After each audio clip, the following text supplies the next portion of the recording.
Welcome to another week of Wake Up Call. I hope you guys are doing great.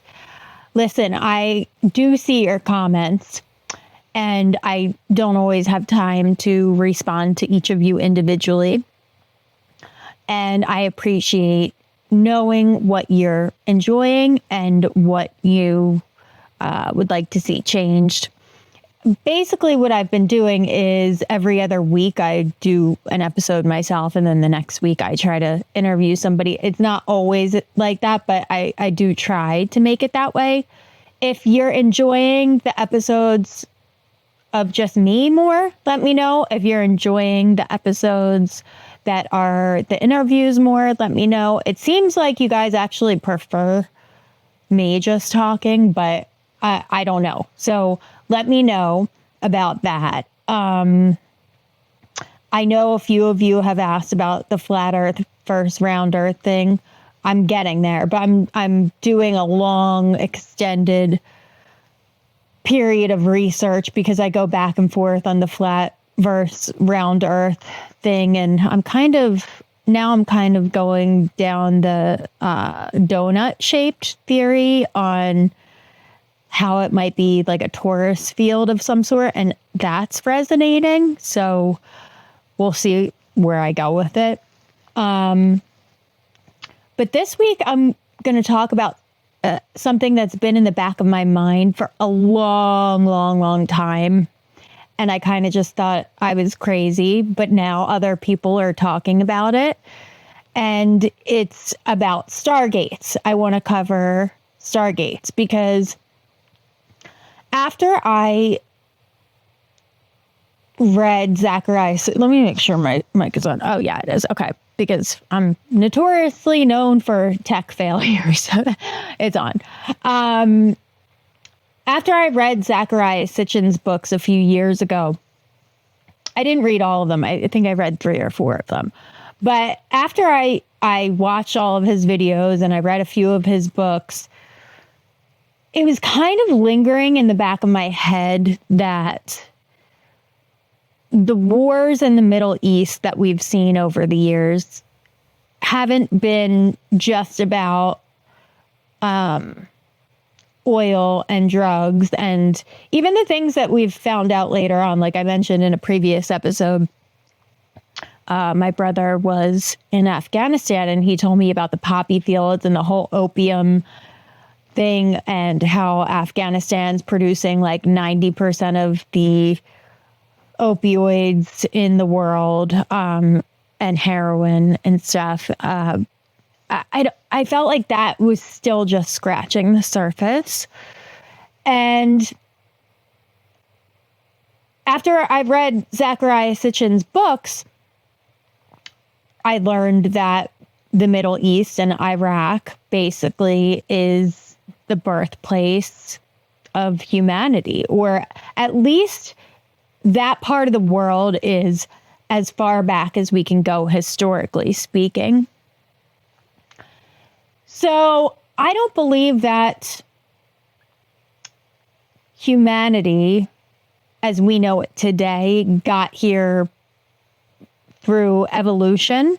And I don't believe that we got here from outer space either. And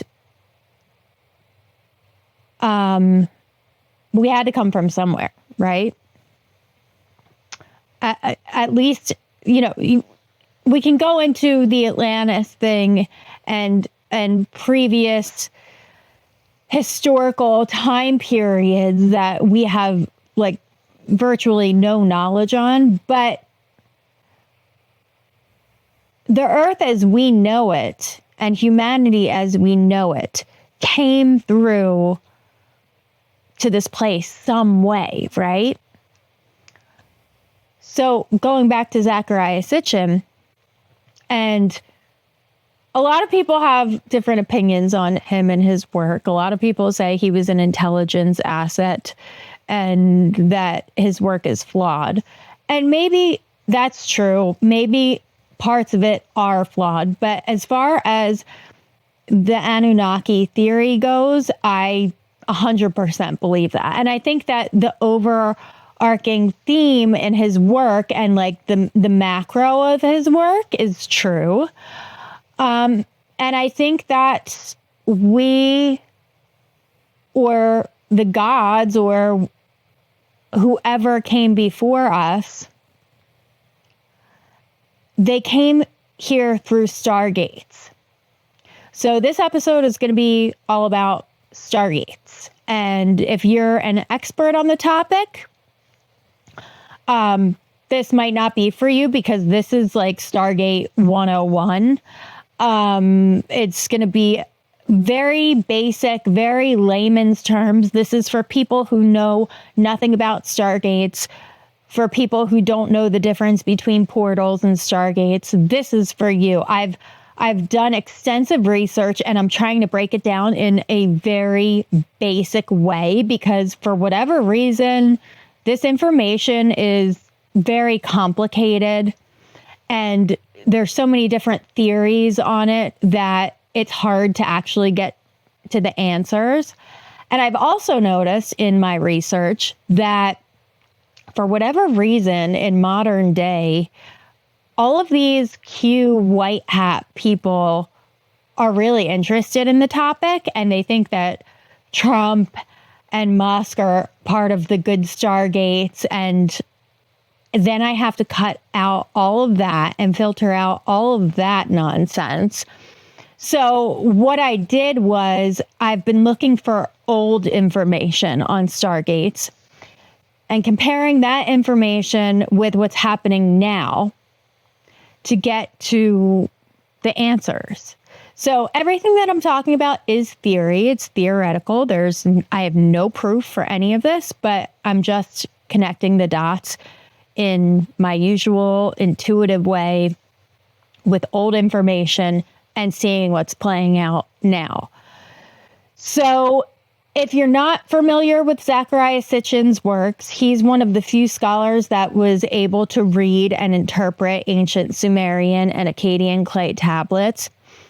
He died in 2010. His books have drawn both widespread interest and criticism, and his controversial theories on Anunnaki origins of humanity. Okay, so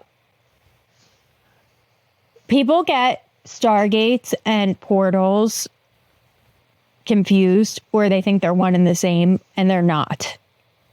They're located all over the world. I've heard theories of all different numbers. Some people have said there's 44 of them. Some people have said there's 100 and something. Some people have said there's thousands that we don't even know about that are underwater and in mountains and all different places. But either way, some of them are exposed, some of them are unexposed, and they're different from portals in that they're actual like physical doorways, whereas a portal can kind of pop up anywhere at any time. And a portal is also like a shortcut to where you are and where you're going, whether that's another place on Earth or wherever. You actually go through a tunnel and it's like it's sped up process, but you still have to travel. Whereas a Stargate, your body basically breaks down into these micro particles and then instantly you're in another place. So that's how I think that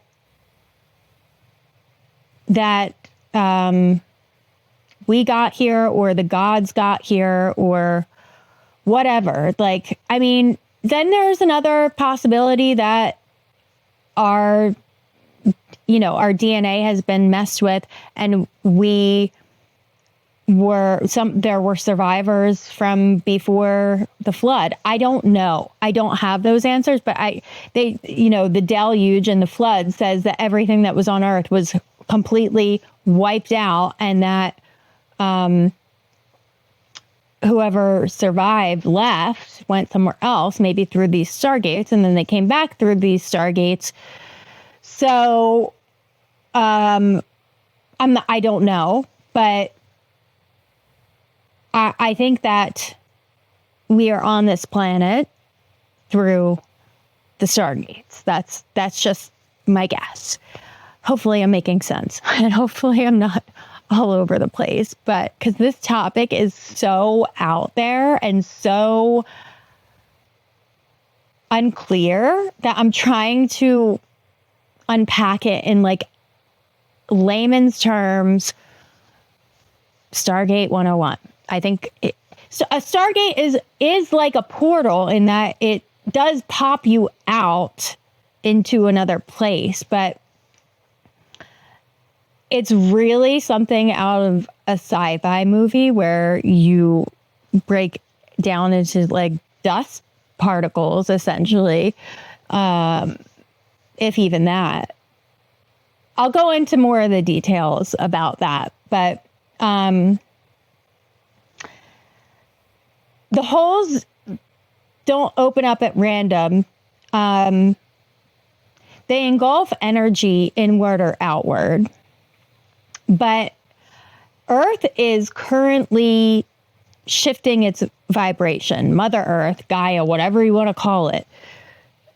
The vibrations are shifting. And so my gut instinct has been that these Stargates are activating and something's going on. Some of them are being hijacked. CERN is trying to find out how they really work. They're supposed to be for the equilibrium of the earth and the good of humanity, sort of. They almost respond to us, which I'm gonna get into all of that. It's not, Stargates are not just going in and out of places. They are like equilibriums for the earth too. They work on a quantum level, which black holes and portals aren't necessarily completely quantum. And they combine information and frequencies from other star systems. So when we get new technologies, and, you know, obviously 95% of you are going to know that the technologies that we see are 50 to 100 years in the past, actually. Like, they've been lingering around for a while, but then they're rolled out according to a plan. Well, I believe that not only are beings passed through these Stargates, but so is information. And this is how our technology is brought about in this earth. Like, messages come through, information comes through these Stargates.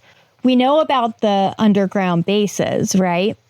But they have to get their information from somewhere too, whether it's the Greys, the reptilians, the humanoid whatevers that are down there that have access to this stuff. It still has to come from somewhere, right? So I believe that it's through these Stargates.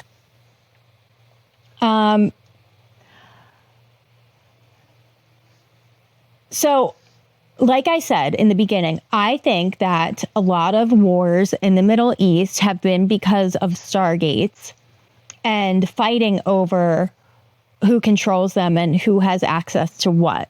Now, we know that wars on the planet are meant to lower the vibration of the planet, and B, for power and control, for financial reasons, and there's a lot more at play behind the scenes than what you see.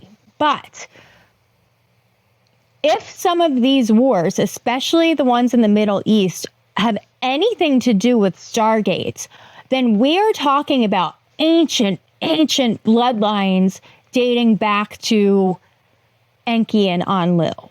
Okay.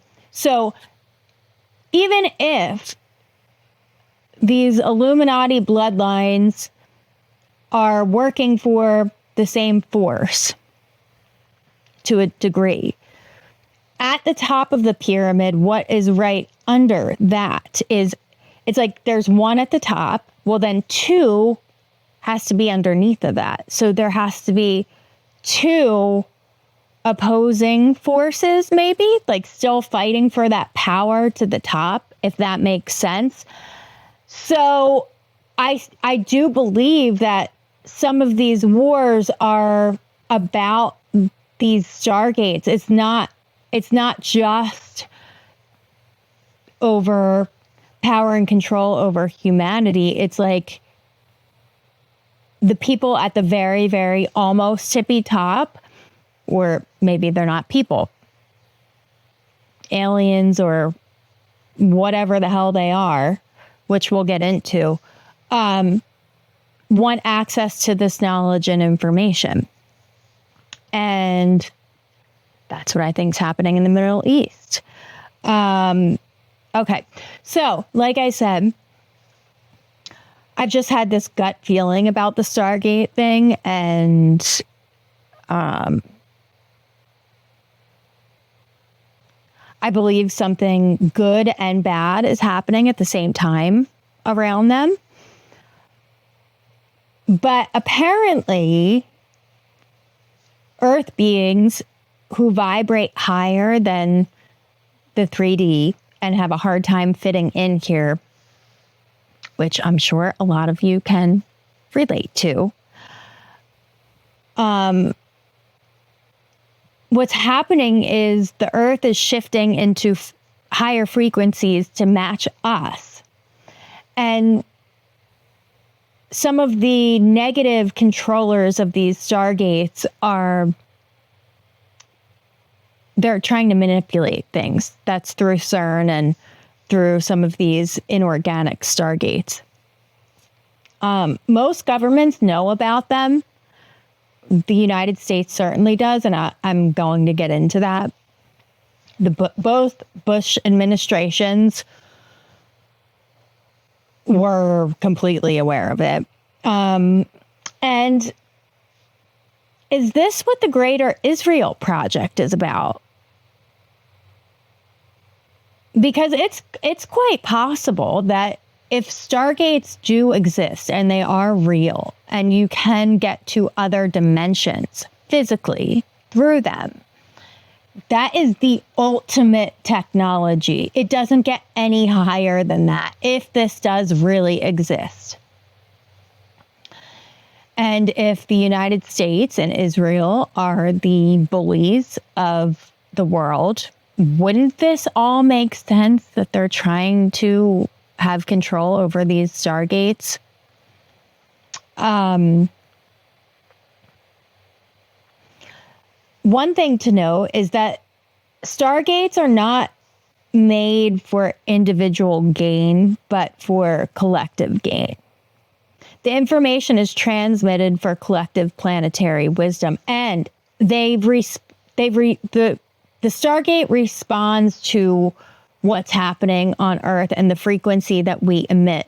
So if you go back to one of my past episodes about Saturn and all the fear that is wrapped around Saturn and the Saturn moon matrix, it's basically whatever we emit. Like Saturn can be either the highest power or the lowest, darkest power, if that makes sense. You need to watch that episode if you haven't.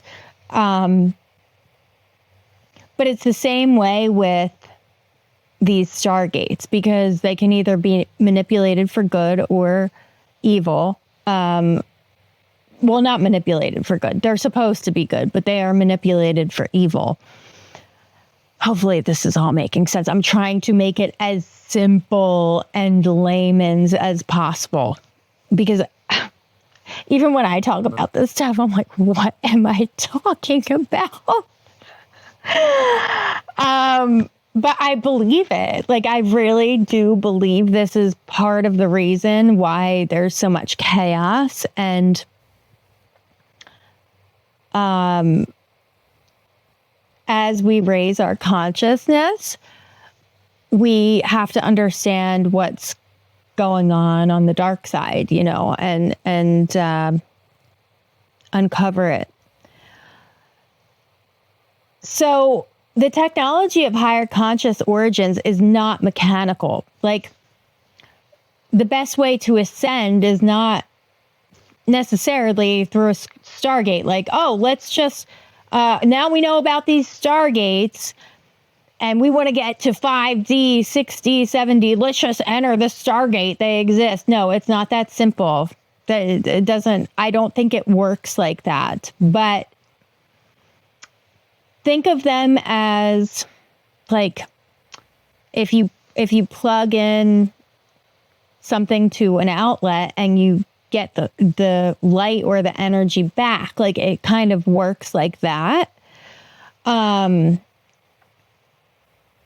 they respond to what we put in. So if there's fear, what I was talking about with my last Saturn, I think that was was that the last episode I did myself? No, it was 2 or 3 episodes ago.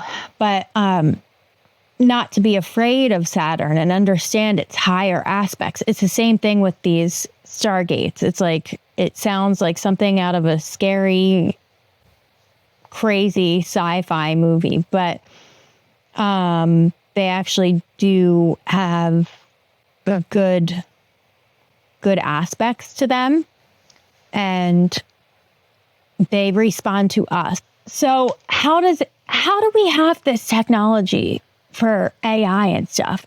You could say, oh, it's the deep underground bases and, you know, these other entities that are giving it to us. Well, it still has to come from somewhere. Okay. The information from higher dimensions or off-planet whatevers has to come from somewhere. Where does it come from? I think it comes through these Stargates. And that's how we have AI. That's where this is coming from. They're being used for nefarious reasons with that. And how that works is, apparently on each side of the Stargate, there are gatekeepers. So whoever's lingering around at the top of the pyramid knows about this, and they're controlling these Stargates, which is, again, why I think a lot of wars exist, especially in the Middle East, is like there are gatekeepers of these Stargates. But with that being said, even if they are using them for nefarious reasons, the organic ascension process is happening simultaneously, and these Stargates respond to the frequency that is coming off of Earth. So it's one mind or one heart. And that's where we're moving, is like humanity is splitting into two, where one half is going to go into the one mind, or maybe it won't be half, maybe it'll be more than half, but it's splitting, where the AI movement is going to be one mind and the organic ascension process is going to be one heart.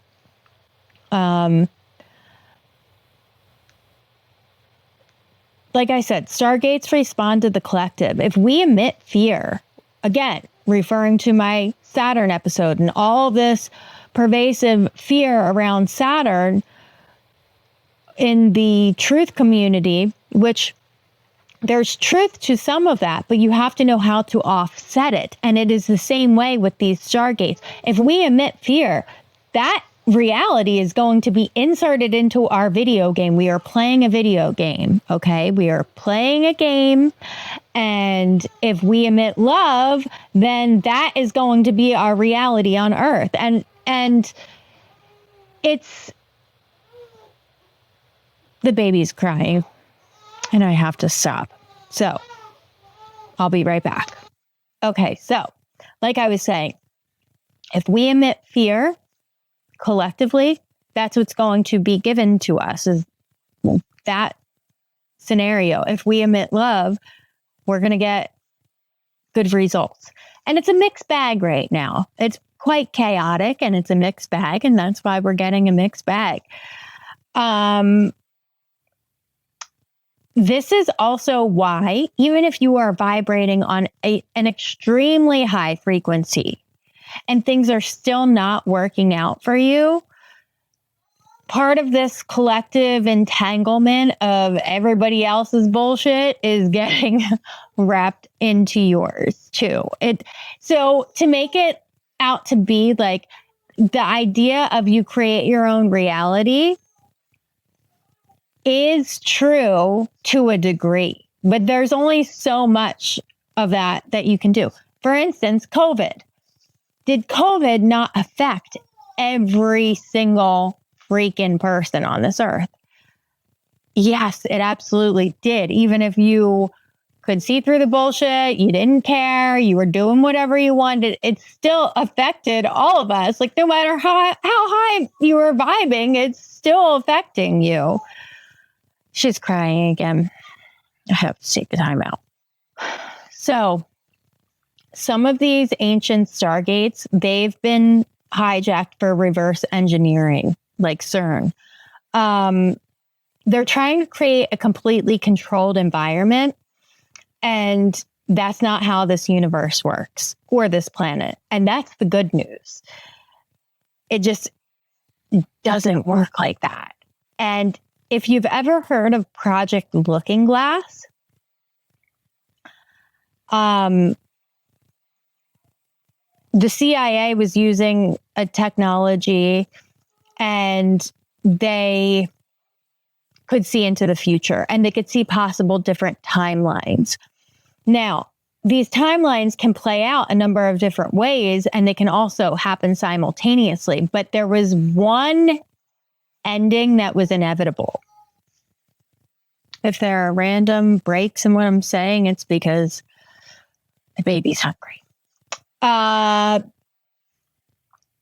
So there was one end result that they couldn't change. And a lot of people and the public and what they kind of made known was like, there was an end result and we just wanted to put it away and make it unknown. And everybody thinks that it was an end of days scenario, which from my research and my intuition, it's not that at all. It's the awakening process. And that's why they're trying to use these Stargates and Stargate technology like CERN to try to hold us back. This awakening process seems to be inevitable. And that's a good thing. Regardless, they are still throwing so many distractions our way and curveballs and confusion. And that's why they're doing this. That is why they're doing this, so they can maintain their control. And they know that they can't. Like, this is the one inevitable thing that is going to happen, which is great. Like, keep that in your mind when times get tough. It's like, this is happening no matter what. So, it's likely the end of their time, the end of their control. But that doesn't mean that people won't be lost in the process. It doesn't mean that players in the game aren't going to disappear because of the COVID vaccine or other things that happen along the way. That is highly likely. It's not going to be an easy process. They still have chess moves on the chessboard, even though they know they've already lost, if that makes sense. So if you've ever heard of string theory, it's the possibility of possibilities. And like I said, the multiple outcomes that can happen simultaneously. And apparently 2012 was a really big year. It said that the gatekeepers figured out that no possibilities could change the end result of the future. All possibilities led to the same destination, and they're panicking. That's why they're pushing this end times narrative. That is why this big push towards the Christian stuff with figures like Russell Brand, who, let's face it, I mean, his essence is a cult. His essence, and I'm not saying a cult is all bad. A cult is good and bad. But his essence is not typical run-of-the-mill Christianity. And he's trying to shift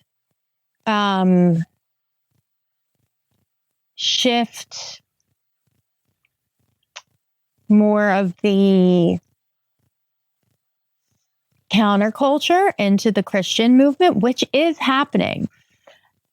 And that is so people can start falling for this end time scenario, because that is going to put us into a panic, and that is going to put us in a state of fear. That's why that's all happening. But at the same time, I don't necessarily agree with the whole New Age concept of blending religions. I think people should be able to believe whatever the hell they want. But I do believe the Christian narrative and the alt-right narrative is being pushed so hard so people can resort to this end time scenario, which perpetuates fear. And if they can perpetuate fear, they think that they can change the outcome of what is happening. They're trying to change the timeline, and they can't. It's an evolution of consciousness that is unstoppable, even if it's a small portion of us. I've debated on, like, I think I mentioned in two or three episodes ago, I'm like, maybe I was on the other side of things in a past life, and now I'm trying to rectify it and make things better. But maybe not. Maybe I came from another freaking star system, and I'm trying to show humanity, hello, wake up call. Like, there's way more going on here than you see on the surface. But with that all being said, what we believe will happen will happen. And CERN is more than just releasing demons through the Large Hadron Collider, or however you say it. It's more than that. They're trying to change timelines. This is like a time machine too. Because they know that there are people like me on the planet who they can't fuck with. I mean, you can fuck with me on a 3D level, but not beyond that. So, and there are a lot of us like that. And yes, we are the vast minority, but I think that on a day-to-day basis, it might seem like it's not enough of us.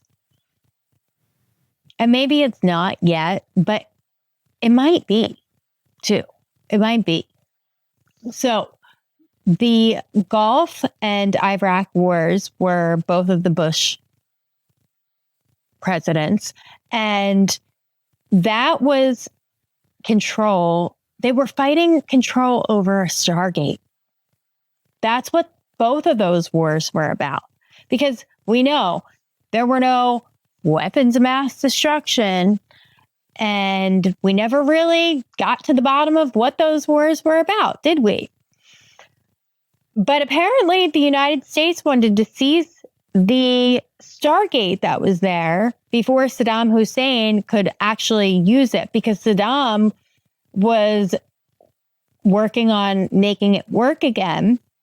And he believed he was the incarnation of Nebuchadnezzar. he basically tried to restore Babylon. And and the great ziggurat, which is like a great compound. It's very,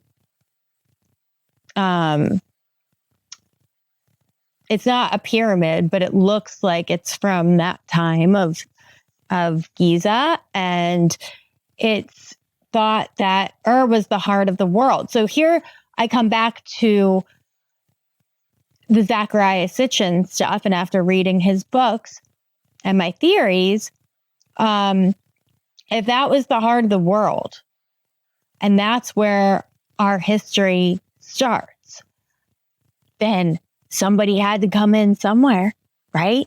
So they likely had ancient technology that they were trying to maybe reignite. And it's possible that Iraq was going to become the world domination, and the United States had to stop that. That part of the world is the cradle of civilization. And you'll hear about the planet Nibiru. So this Stargate in Iraq was likely where the ancients came through, from Nibiru to here. That's what that war, both of those wars were about. Like, whoa, that is mind-blowing shit. There's also a lot of testimonies out there from Desert Storm soldiers who said that they got ill and they couldn't really figure out why, but they kind of hint to alien technology. And if you've ever heard of the Epic of Gilgamesh, they were ancient writings from even before Nebuchadnezzar. And Gilgamesh was said to be 2/3 God, 1/3 man. He was searching for immortality, which we see today. Where do you think that technology is coming from? Under both Bushes, the Gulf War occurred during the first Bush, and the Iraq War occurred during the second Bush administration. And in 2003, the U.S. military searched for Gilgamesh's tomb. German archaeologists actually ended up finding it.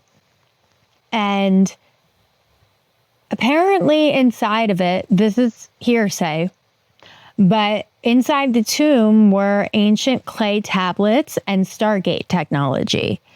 So if you do any research into Operation Lost Treasure, back in 2008, special agents with the Department of Homeland Security's Immigration and Customs Enforcement in New York were working on Operation Lost Treasure, an effort to break up antiquities trafficking networks. So these artifacts were out there after we invaded, and then they had to get them back and send them back to Iraq for whatever reason. But I think that we did get the Stargate technology, and I think that from my research, it was given to CERN for them to try to understand it better and do what they're doing now. They had to get this ancient stuff back to know how to reverse engineer it, basically. So we likely did steal the Stargate technology, and it's believed that we took it to Switzerland and it has been used for CERN. So this is from skywatchtv.com. How is the Babylon potential related to a simple acronym CERN? Here's the answer. CERN is an abbreviated title for the ancient god worshipped by the Celts, Cernunnos.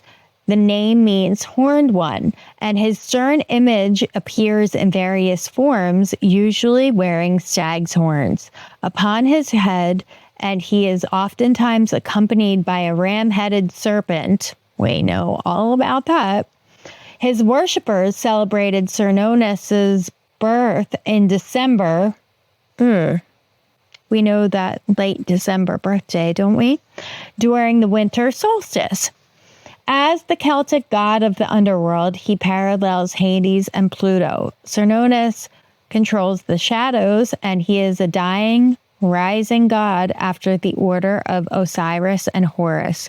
Cernunnos alternates control of the world with the moon goddess Danu, also Isis. This intertwined and sometimes antagonistic relationship is similar to that of Shiva and Kali. An important point to make because it's Shiva's statue that welcomes visitors to CERN's headquarters in Geneva. Okay, so I'm trying to make this as simple as possible.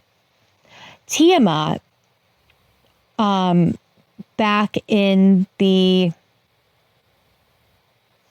Babylonian times, was thought to be a mythological goddess that gave birth to both gods and monsters. But from my research, she may have not actually been a physical being. She may have been a Stargate that brought those beings into this world. And in Mesopotamian religion, Tiamat is the primordial sea. And with Stargates, they are not, they have like a liquid essence to them.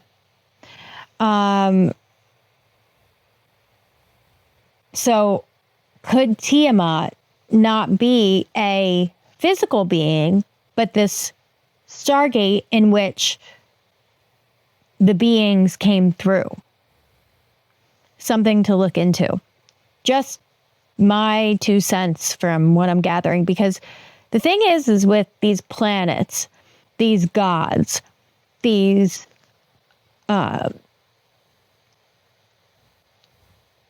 mythology figures,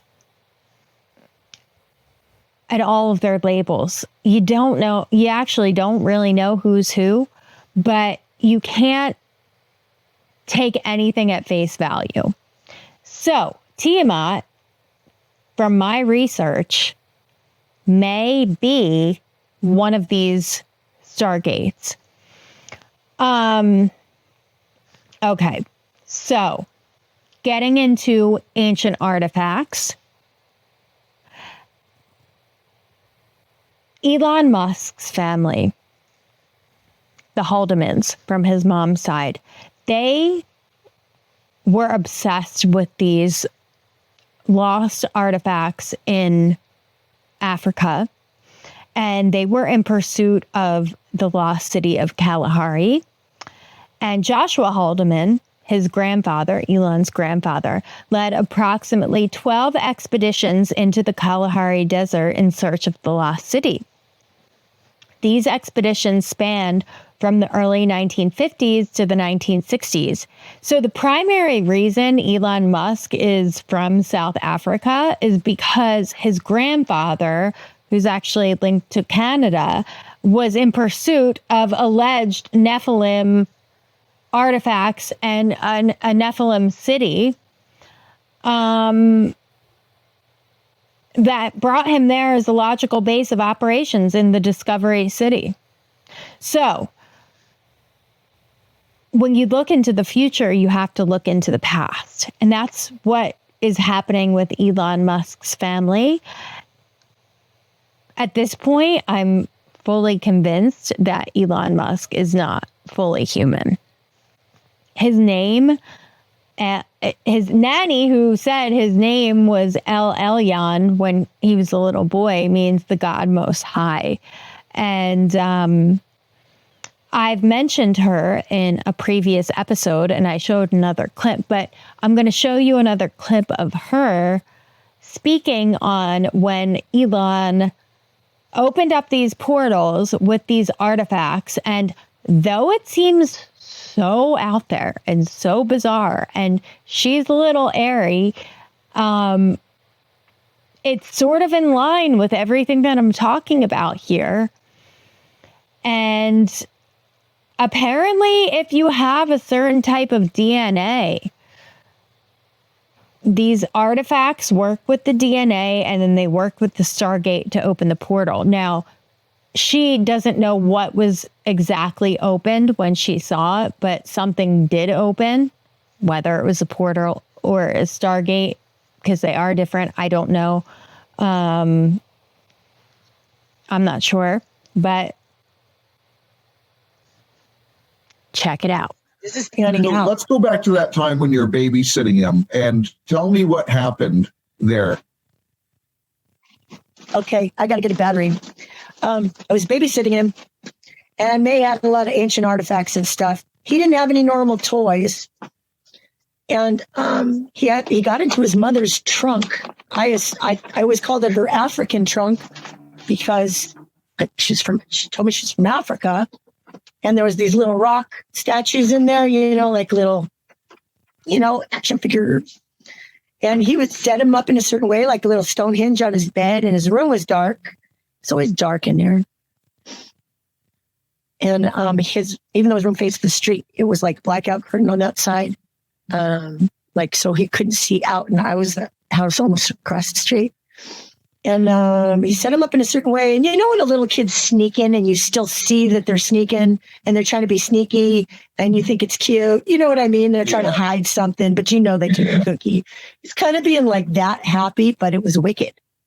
And he said, call me Moon. I said, Mom, come play with my friends. He's all excited. And I knew something weird was going on in there. And there was wind and energy. And I peeked in the door. Scared, man. I peeked in the door and something was wrong in there. And it was like, there was something happening. I don't know the language to describe it, but And how old would he be at this point in time? By the record, he would be 7 or 8. But he was 7 or 8. 4-year-old, like a baby that just learned how to walk. So later I would wonder and doubt myself, is he one of his grandfather's lab experiments? Because I go, is he human? I asked my aunt. She's like, I don't know. There's Illuminati. Okay, he opened up something, a portal, a Stargate, whatever, but he was excited and he was jumping up and down. And so he was able to open up a Stargate in his room. Whatever you want to call it. It was a different dimension. A portal. Well, portal would be the actual name. And I've been so embarrassed to say it out loud that everybody would laugh at me or lock me up. I only told my aunt this and never told the counselor this. No, people would think you're crazy. It's only now that we're really learning about this. And, Jesse has actually done decodes on how to, who's in charge of the portals and stuff like that. But there's also methods in how to open them that she has shared. When I talk about it, I get kind of defensive and I get like, oh. No, you've got a friendly audience here today. Okay. And I've never discussed this with anybody in a grown-up conversation. I mean, I've told people that were like, enough. I don't want to hear it anymore. Well, I want to hear it. Because God's going to get the glory at the end of the day here. So God is so good. So tell me what happened. Something's not right. Something's scary in that room. Describe what you see and what happens. I went to the edge of the doorway and I peeked in there and I was afraid just to peek. And there was something happening in there, like a sci-fi movie. And there was he'd set him up like a little Stonehenge on his bed. And he was tiny, like I told you, so tiny. And he was jumping up and down and he was saying, Moon, come play with my friends. Okay. That right there says he knew exactly what he was doing. It wasn't like he accidentally opened a portal and didn't know what he had friends. So I peeked in there and I was so scared. I'm embarrassed to tell this. It's so ridiculous. It's like weird. And he was being lifted and he was starting to go. He was being lifted and he was being lifted and being sucked in. I know this sounds ridiculous, but my aunt told me, don't let nothing happen to that effing little kid. And normally I would never let anything happen to a child I was watching. I would run between them and a pit bull. And I said, the way she said it, I said, why? And she goes, he's going to rule the world someday. And I'm like, what? Him? What do you mean? Why? And she said, don't you know nothing? They're the Illuminati. She would always do that to me. But she'd say, don't let nothing happen to him. He's going to rule the world someday. So some Stargates are high-tech 3D constructs, and others are created by beings from other dimensions that are coming into ours. And that's likely what these ancient ones are.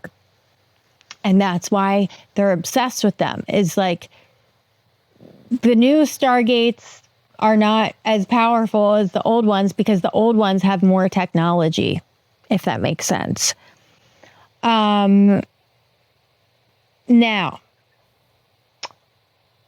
I had an experience a few years ago. It was one time, and I saw these light beings at the end of my bed. I didn't see a portal. I didn't see a Stargate. I didn't see anything like that. They were just there. And I thought that maybe it was just the veil lifting. But looking back on where I was in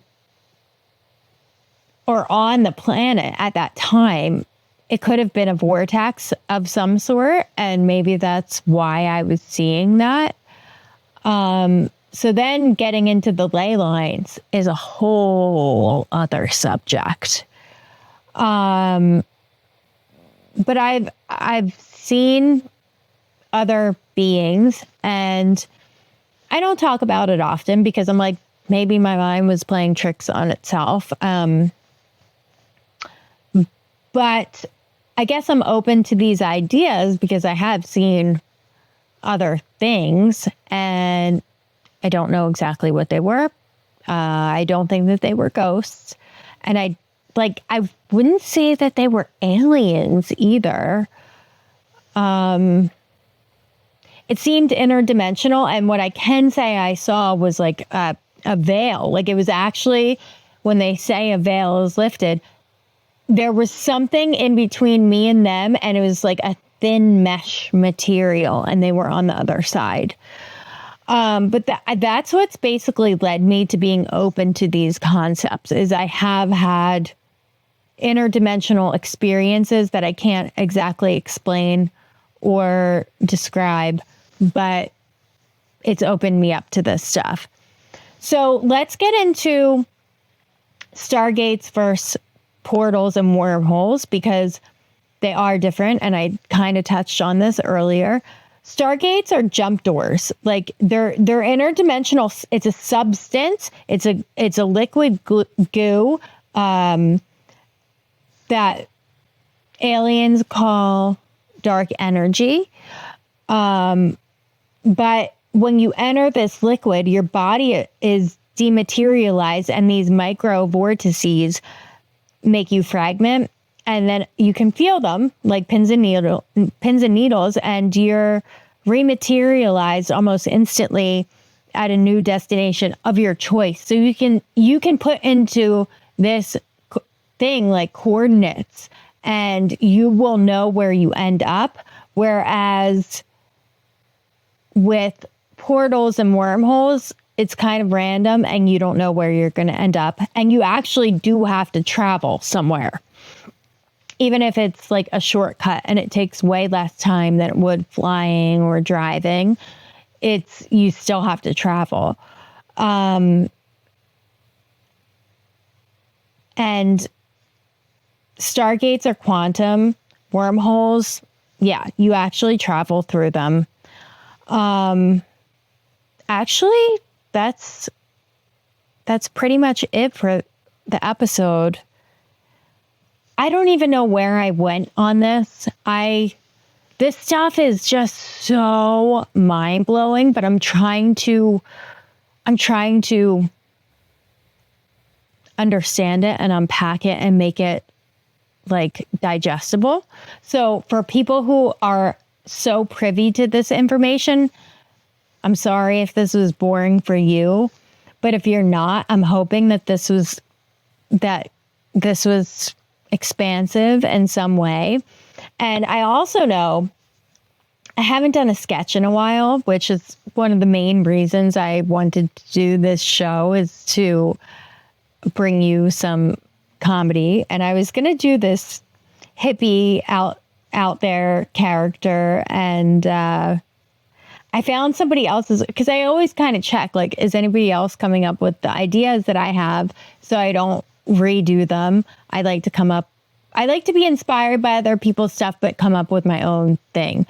And I ended up coming across this guy's video, and he has a great account on YouTube. I think he's only got like 3,000 or 4,000 followers, but it's called Daily History Society, and he breaks down all of history in a really funny way.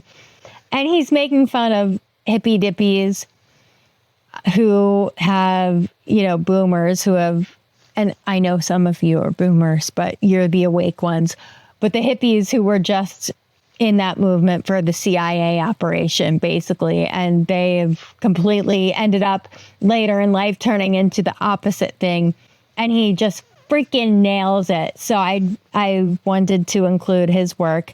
Daily History Society is his account on YouTube. And thanks for sticking around with my far out theories. But I hope I broke it down in a digestible way and it makes sense. So I'll see you next week. Oh man, I am totally tripping out. Whoa, who are you? I'm you from the future. Whoa, far out, man. Hey, do we do it? Does the hippie generation create world peace and prosperity for all? The exact opposite, actually. Prosperity for our generation only. And if you live in another country, oh boy, look out. What? But we have a pool. And, two just beautiful ex-wives.